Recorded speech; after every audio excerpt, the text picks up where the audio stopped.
Հարգելի եղբայրներ և քույրեր, զարգացման արագանալը մեր ինքնաճանաչման արագանալն է։ Որքան լավ ճանաչենք մենք մեզ և մեր ունեցածը, այնքան կբարձրանա մեր զարգացումը։ Միթե մենք չունենք բնական և ընդհանուր սեփականություններ, որոնցից կարող կլինեինք ահագին օգուտ քաղել։ Ահա այս սուրբ տաճարը, ուր հավաքված եք դուք ամենքդ, թե մեծ և թե փոքր,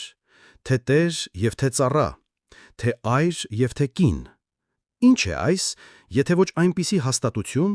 մի այնպիսի սեփականություն, որը ըստ ամենայնի ավետարանի արքայությանն է նման, որովհետև այստեղ ամենքս էլ հավասար ենք և ամենքս էլ եղբայր։